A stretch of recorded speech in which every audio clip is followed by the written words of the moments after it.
Bonjour tout le monde à la maison. Bienvenue avec nous au Jardin de l'Écoumène. On est très content de vous retrouver ce soir pour vous parler d'Édafond. C'est la troisième fois, je pense qu'on va prendre le temps de parler de l'Édafond avec vous, de c'est quoi ça, pourquoi c'est important de favoriser l'Édafond dans nos terreaux, dans nos sols. Exact. On est très content d'être là ce soir. Jean-François, comment tu vas aujourd'hui?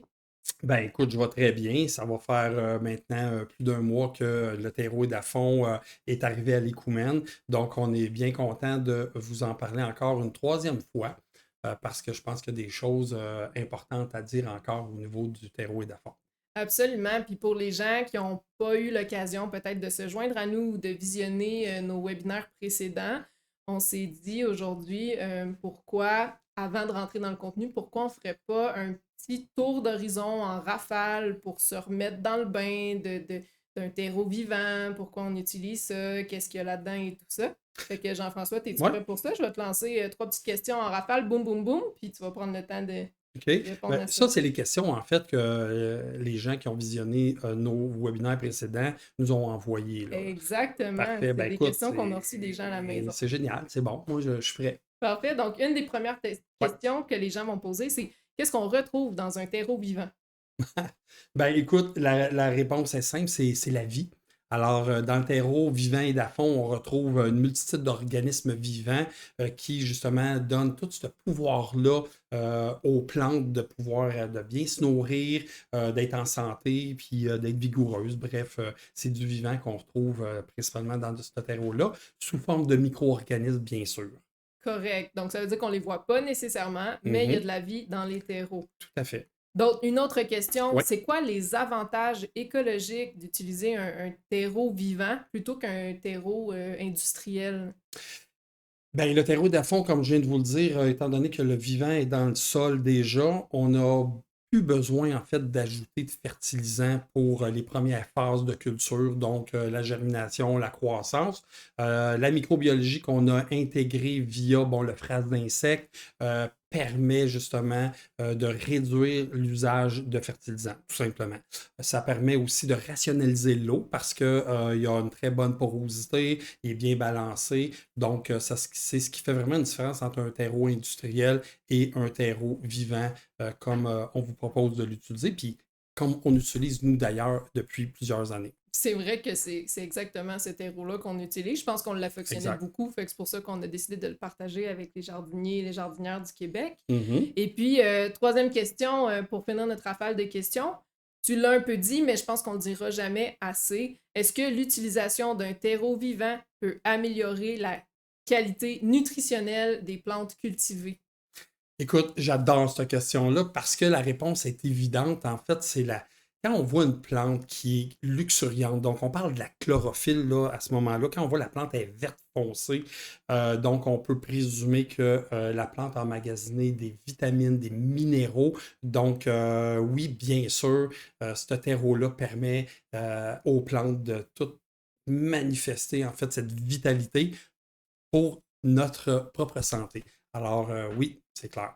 Parfait, fait qu'on suit la chaîne sol en santé, végétaux en santé, humains en santé. Oui, exact. Oui, tout à fait, exactement. Donc, qu'est-ce qu'on voulait revoir un peu aujourd'hui avec les gens? Je pense qu'on voulait hein, parler un Oui, petit peu des oui, dafons, aller peut-être un peu plus loin là-dedans oui, de c'est qui qui compose les dafons, comment ça fonctionne dans le sol. exact. C'est ça, on voulait comme amener les gens dans un voyage dans le sol, comprendre un peu qu'est-ce qui se passe là sur cette grande scène de la vie qui est Exact. invisible mais fort essentielle. Ben, écoute, c'est parfait comme ça parce qu'on a déjà un peu entendu parler de l'EDAFON, puis on pourrait, de toute façon, on va vous présenter la base de l'EDAFON. La base, c'est simple, c'est qu'il y a trois piliers essentiels à la santé. Donc, la santé physique, la santé chimique et la santé biologique. C'est trois choses importantes pour le jardinier d'arriver à mettre en place pour avoir des belles plantes. Absolument. Ce que je trouve intéressant aujourd'hui, parce que là, l'EDAFON, pour ceux qui ne l'auraient pas encore tout à fait bien compris, mais ça représente d'un point de vue scientifique l'ensemble des organismes vivants du sol. Donc, aujourd'hui, lorsqu'on parle de nos trois piliers, on va vous parler justement des organismes vivants qui vont contribuer. Donc, la santé physique, comme vous pouvez le voir sur le schéma, ce sont les vers de terre qui vont avoir ce rôle-là. Donc, en creusant des tunnels, on sait que les vers de terre se promènent et ils transforment en fait notre sol. Ils vont le mélanger, c'est comme un mixeur. Et puis, pour la santé chimique, alors on fait référence aux bactéries. On l'oublie souvent, mais la transformation des molécules des nutriments, l'azote, le phosphore, le potasse, tout ça, cette transformation-là passe par le rôle des bactéries. Donc, ils vont déstructurer en fait ces molécules-là pour les rendre assimilables aux plantes. Donc, la chimie, je vous annonce aujourd'hui que c'est les bactéries qui ont le rôle du vivant dans le processus. Et finalement, c'est dans le rôle biologique, on fait référence aux champignons. Donc, tout le monde fongique, les mycorhizes et autres champignons ont vraiment un rôle dans ce scénario-là important.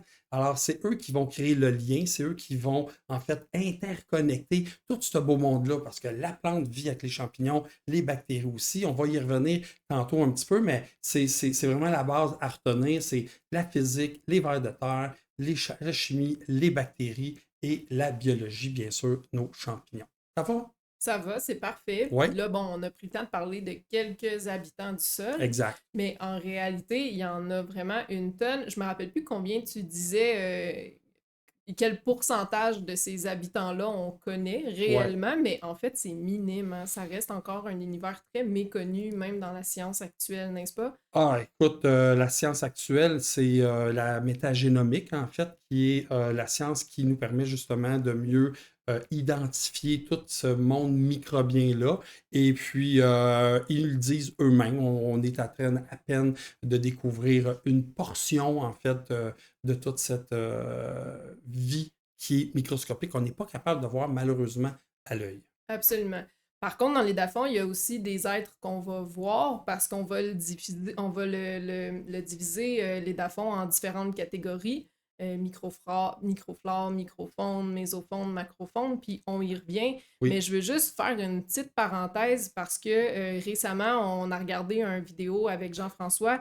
C'était des agrologues, hein, si je me rappelle bien, qui faisaient Mhm. des analyses de sol. Ouais. Puis ils étaient très fiers de dire qu'eux, ils prenaient le temps de faire des analyses biologiques du Mhm. sol, mais pas juste de dire quel pourcentage de matière organique est dans le sol, mais plutôt d'observer quelle était la faune qui vivait dans le sol. Exact. Et puis, dans la vidéo, je pense qu'on pourrait mettre le lien en bio là, de la Ouais. vidéo pour que les gens puissent aller voir cette vidéo-là, parce que moi, j'ai trouvé ça extraordinaire. Ouais. Ils font une première analyse au microscope d'un sol de jardin écologique, comme on fait un peu à la maison quand on prend soin de notre jardin, de notre sol. Puis Exact. ils regardent tous les petits insectes, animaux qui vivent là-dedans, puis ça grouille là, vraiment beaucoup. Il y en a beaucoup, puis ça s'entrelace, puis ils marchent les uns par-dessus les autres, tout ça.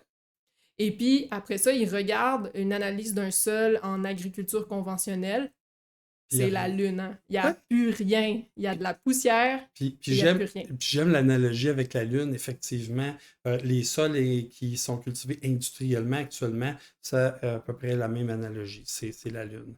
Mais tu vois, ce que tu racontes, c'est des gens que j'ai déjà, ben moi aussi, écouté certaines vidéos. C'est M. Bourguignon et sa femme Claudia qui ont vraiment bien compris, en fait, comment la vie dans le sol est nécessaire pour maintenir une fertilité des sols. Donc, ton expérience que tu nous parlais tantôt, bien, garde, on va vous montrer une diapo. Puis, ce que Magda nous décrivait, c'est exactement ça qu'on va retrouver dans cette recherche-là. Bon, il faut juste quand même préciser qu'il y a une dimension spatiale, c'est-à-dire qu'il y en a des macros, il y en a des mésos, puis il y en a des micros. Donc, dans l'expérience que tu fais référence, malheureusement, les micros, on ne peut pas les voir. On Exact. a vraiment une perspective des mésos puis des macros. Alors, donc, en termes de macros, on a les vers de terre, bien sûr, qui est comme notre pilier important pour la physique. Mais on retrouve aussi toutes sortes d'autres insectes qu'on qualifie souvent d'arthropodes, Mhm. c'est-à-dire que des insectes qui sont articulés. Généralement, ils vont avoir euh, 3 paires de pattes, donc 6 pattes. Puis ils ont toutes sortes de rôles en fait à jouer. On pourrait y revenir en fonction des rôles. Sinon, on en retrouve des fois des larves de coléoptères, des larves de lépidoptères. Et ça, on parle des mouches, bien sûr, qu'on affectionne. Puis tu le sais, Magda, moi, longtemps, je me suis questionné à savoir les foutues mouches, ils servent à quoi dans la nature? Mais oui, aujourd'hui, je le sais, puis on peut s'en reparler.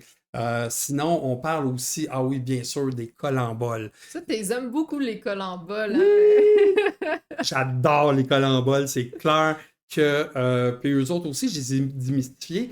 Curieusement, j'ai vu l'autre jour passer dans les nouvelles un petit vidéo qui a été diffusé sur des grandes chaînes, puis on parlait justement des puces de neige.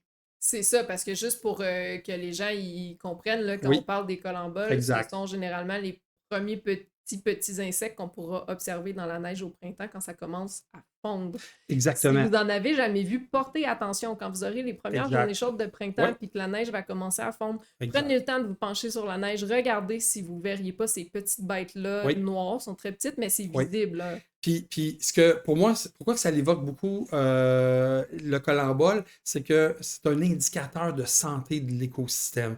Donc, puis tu sais, quand tu dis, ben, penchez-vous, regardez, ça fait un peu comme ton fameux désert, la Lune, là. Ouais, Ben, quand tu es en milieu urbain, je serais vraiment étonné que tu aies la chance, en fait, de les voir parce qu'ils détestent le béton. correct. First, hein, tu vois un peu. Ouais. Alors, donc, c'est pour ça que c'est un indicateur de santé. On les aime. Ils ont vraiment un rôle intéressant. Puis, non, il n'y a aucun danger pour nos maisons. Mais, ben, pour nous, pour notre santé, etc. Donc, sinon, dans les mésos, c'est eux autres qu'on est quand même capable de distinguer. Mais si on veut voir les détails, ben, il faut les regarder à l'eau. Sinon, dans notre édafond, ce qu'on retrouve après ça, ben là, on commence à tomber dans une échelle un petit peu plus petite. Mhm. Donc, on parle des micro-organismes à ce moment-là. Et là, on fait référence, bien sûr, aux protozoaires qui ont vraiment, sont omniprésents, en fait, dans nos écosystèmes. Sur le schéma, en fait, qu'on vous présente actuellement à l'écran, il y a des données qui sont écrites en vert. Ça vous donne, en fait, un aperçu, en fait, de la quantité de ces organismes-là qu'on peut trouver sur 1 mètre carré de bon sol. Donc, c'est comme une référence. Donc, c'est sûr que selon la nature de votre sol, l'endroit, la topographie, ou etc., tout ça, ça peut varier. Mais ça nous permet d'avoir une échelle. Ce que tu dois retenir de cette échelle-là, c'est que plus ils sont gros, ben, moins qu'il y en a de quantité. Puis, plus on tombe dans le petit, plus qu'on a une quantité phénoménale de différents micro-organismes. Alors, les protozoaires, les champignons, bien sûr, puis les bactéries, ça, on en a parlé tantôt. Je vous raconterai tantôt un peu le scénario, en fait, comment tout ça, ça se déroule. Alors, est-ce que tu as des questions, toi, Magda, justement, à propos de l'édafon comme tel? Ben, pas particulièrement, mis à part que je regarde, tu sais, sur le schéma, tu parles d'architecte, d'ingénieur, donc tu Ouais. leur donnes vraiment comme un rôle, là, Oui, c'est ça. c'est ça qui est fantastique, en fait, c'est que des fois, on s'imagine que ben, l'humain a développé en fait toutes sortes de fonctions dans une société. Donc, on parle de rôle en fait que toi, moi, les gens avec qui on côtoie occupent pour faire fonctionner notre société, donc notre écosystème économique. Ben, dans le sol, c'est pareil. Alors, oui, on retrouve des médecins, hein, il y a des micro-organismes qui ont des rôles justement, soit de parasites pour des pathogènes pour les plantes, soit qui ont des rôles d'architectes pour structurer, il peut y avoir des rôles d'ingénieur pour organiser. Bref, oui, il faut vraiment se faire cette image-là que ce qui se déroule sous nos pieds, qu'on n'est pas capable de voir ou de percevoir à l'œil nu, ben, ça existe bel et bien. Là. Puis aujourd'hui, ben, la science, avec les instruments qu'on a, nous permet effectivement de les identifier. Ce que moi, j'ajouterais, c'est que justement, là, on est en termes qualitatifs. Non, excuse. On est en termes Oui, quantitatifs. parce qu'on essaie de les quantifier, Oh, de les compter, entre guillemets. exactement. Mais c'est pour ça le plus important, en fait. Le plus important, c'est justement ce que tu viens de m'énoncer, les rôles qu'ils occupent. Puis, à ce niveau-là, j'aurais envie tout de suite de vous présenter une troisième diapo qui, justement, fait référence à ça. Alors, l'histoire, le scénario, en fait, est au niveau du sol. Donc, on appelle ça dans un langage plus scientifique la chaîne trophique, mais vous pouvez le voir aussi comme la chaîne alimentaire ou la chaîne énergétique. Parce que euh, eux, ces micro-organismes-là, comme nous, ben, pour rester vivants, on a besoin d'énergie. Alors, et puis qu'est-ce qui nous apporte l'énergie? Ben, il y a le sommeil, bien sûr, mais l'alimentation, donc la nourriture qu'on va ingurgiter, qui va nous donner l'énergie pour fonctionner, ben, c'est de ça qu'on parle. On parle d'une chaîne alimentaire où chacun a un rôle à jouer qui est interconnecté, donc un dépend de l'autre. Alors, nous, dans les terreaux et d'afond, on a cherché à créer, à mettre en place, en fait, un terreau, donc une recette qui permet justement de mettre en avant ces processus-là dans nos sols, donc à partir de lait d'afond. Donc, ce sont des processus qui sont naturels. Puis je Mhm. pense que c'est un des intérêts d'exposer nos jeunes plantules dès le stade de la germination à ces processus-là, parce qu'il faut toujours garder en tête un végétal, les végétaux sont Oui, faits pour être en interrelation avec les dafons. Puis tout le c'est temps, ça l'intérêt de tout partir le ça temps, dès petit, parce que ça veut tout le dire temps. que aussitôt que la Oui, plante commence à germer, elle se retrouve dans un état plus proche de l'état naturel, donc tout de suite en mhm. interaction avec d'autres habitants, puis elle va Exact. commencer à créer Oui, des oui, collaborations, des symbioses, oui, puis à nourrir aussi les micro-organismes, parce qu'il ne faut pas oublier que si les micro-organismes contribuent à rendre les nutriments accessibles pour la plante contribue en échange à nourrir les micro-organismes avec les sucres qu'elle dégage et tout ça. Fait qu'il y a vraiment un échange qui se crée là, au niveau des exact. systèmes racinaires des plantes. Si on remet la diapo, on voit exactement ce que tu es en train de décrire. En fait, ce sont les exsudats. Si on regarde à l'extrême droite, on voit des petits points qui font référence justement aux hydrates de carbone. Quand on les regarde dans le schéma, en réalité, ces exsudats-là, ce n'est pas un organisme vivant. C'est vraiment ce que tu viens de décrire. C'est ce que la plante va fournir dans le sol pour nourrir en fait nos micro-organismes. Donc, nos bactéries, nos champignons.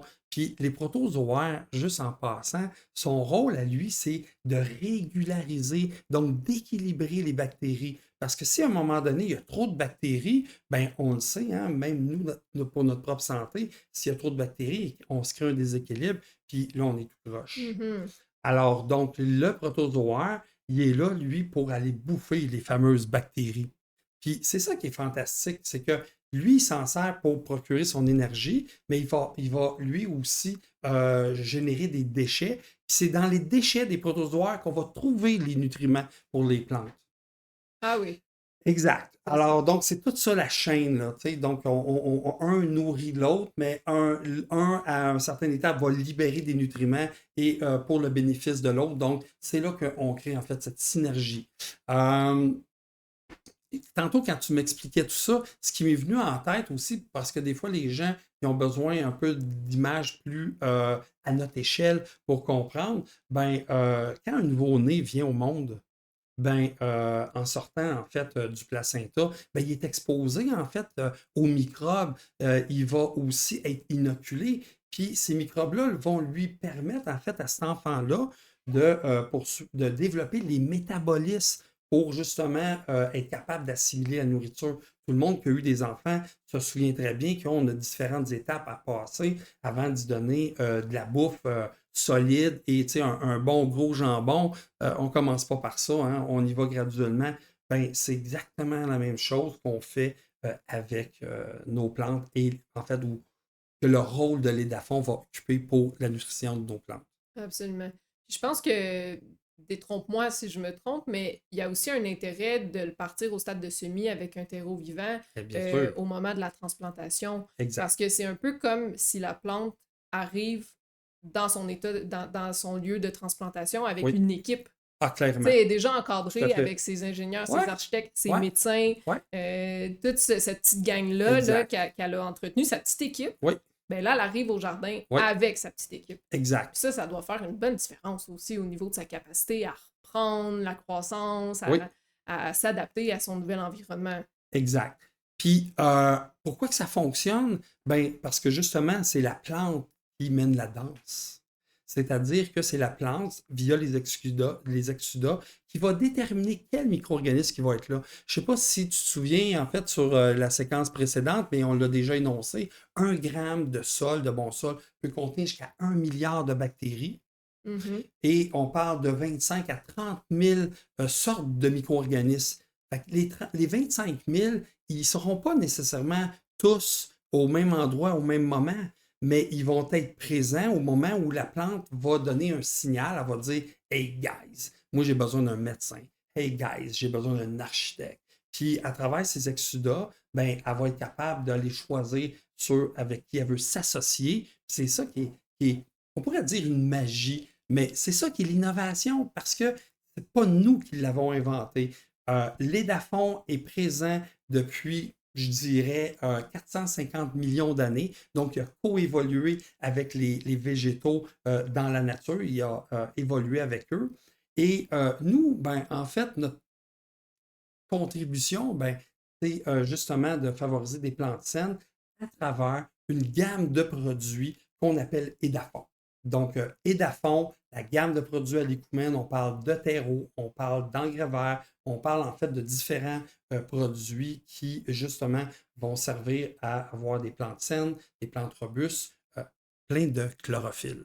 Ben, c'est parfait. Je pense que c'est important pour nous au Jardin de l'Écoumène de, tu sais, oui, des semences vigoureuses, des semences en santé, c'est bien, mais il faut aussi qu'il y ait un sol en santé. Je pense que c'est pour ça qu'on s'est orienté vers ça. Semences et sol, ça va Exact. ensemble parce Tout que à fait. c'est vraiment...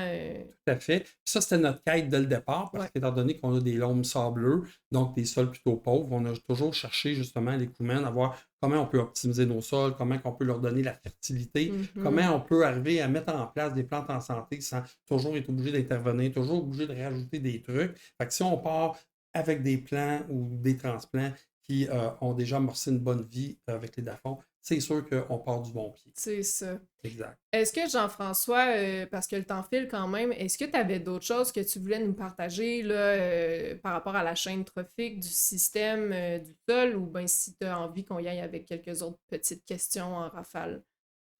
Ben, écoute, moi, j'ai juste envie de vous dire que on va vous en reparler, les DAFON. On n'a vraiment pas fini d'élaborer le sujet parce qu'il y a encore plein d'innovations qu'on ne vous a même pas parlé concernant nos terreaux puis nos produits. Alors, on pourra prendre pour une prochaine fois les DAFON lui-même. Mais ouais, j'aime bien, moi, les questions en rafale. Fait que je t'écoute, Magda. Parfait. Donc, j'avais une autre question ici. Donc, est-ce qu'il y aurait des risques de maladies ou de nuisibles si on utilise un terreau vivant? En ce qui me concerne, je ne vois pas en fait la problématique. C'est sûr que chaque espèce a des besoins différents, donc il faut bien observer nos plantes pour voir comment ils vont se comporter avec le terreau et d'afond. Je veux dire, au niveau des semis, j'ai comme zéro inquiétude. C'est quand on arrive en croissance que là, les plantes, ben, effectivement, les besoins peuvent varier, mais je tiens quand même à préciser que c'est plutôt le contraire qui va se produire. C'est-à-dire que les plantes vont manifester une plus grande résistance aux parasites puis aux maladies. Donc, moi, j'ai comme aucun souci. Au contraire, ce que j'observe, c'est une meilleure vitalité des plantes avec le terreau. Parfait. Et puis une autre question, c'était quelle est la durée de vie typique d'un terreau vivant? Comment on peut le rafraîchir ou le régénérer au fil du temps? Bonne question, parce qu'effectivement, des fois, on ajoute des terreaux, nous en reste un peu. Alors, si on veut le conserver, il n'y a pas de souci. Ce qu'il faut se rappeler, c'est que le terreau doit être maintenu sec. C'est la seule chose à se rappeler parce que c'est le contraire lorsque, tu sais, on vous a dit, c'est vraiment un produit facile à utiliser, malgré tout, là, toute cette innovation et peut-être semblé de complexité, en fait, du vivant, mais on a juste à rajouter de l'eau pour l'activer. Donc, conservez-le au sec, 1 an, peut-être même 2. On n'a pas encore, on n'est pas encore rendu là dans nos tests, mais on sait que ça se conserve. Puis la raison, c'est simple, c'est que cette microbiologie-là va tomber en dormance, Mhm. tout simplement. Alors, 450 millions d'années, alors, ils en ont vu d'autres. Alors, ils sont capables de tomber en dormance, ils sont capables d'être patients, d'attendre en fait que les bonnes conditions, donc les températures, l'humidité, la plante arrive, puis bon, bingo, la question est réglée. On peut le conserver au sec. Bon, ben parfait, fait qu'on retient ça au sec. Ça, Ben c'est oui, puis en rajoutant de l'eau, on va le réactiver. C'est aussi correct. simple que ça. Donc, il repart, puis il y a juste hâte d'avoir les sucres, les exsudats, les trucs là, ben, les nutriments en fait, pour créer tout ce monde fantastique. Parfait. Puis une autre petite question Oui, là, rapide, oui. mais est-ce qu'il existe d'autres techniques pour encourager puis maintenir la biodiversité dans un terreau vivant? Écoute, oui, j'adore cette question-là parce qu'effectivement, ce vivant-là a des besoins comme tous les êtres humains. On le résume facile. Donc, un être humain a besoin de s'abriter, a besoin de se nourrir, puis a besoin de se reproduire. Donc, l'abri, le refuge pour la microbiologie, bien sûr, c'est le biochar OK. clairement, puis on en a mis dans notre terreau, bien sûr. Alors, l'autre action, ben, c'est d'intégrer ce refuge-là pour la microbiologie parce que malheureusement, contrairement à la nature, nous, on est des bons perturbateurs. Là, hein. On des herbes, on brasse la terre, on shake tout ça. Donc, ça ne permet pas nécessairement assez. On fait la vie dure, en fait, à nos micro-organismes. Donc, biochar associé au terreau, c'est vraiment la formule gagnante. Ben parfait. Je pense que ça fait le tour pour Mhm. aujourd'hui. Ah, la Oui, petite chose que je pourrais rajouter juste oui. pour les gens à la maison, parce qu'on Mhm. vous parle, on vous a dit les ingrédients un peu qui sont dedans à Biochar Fras.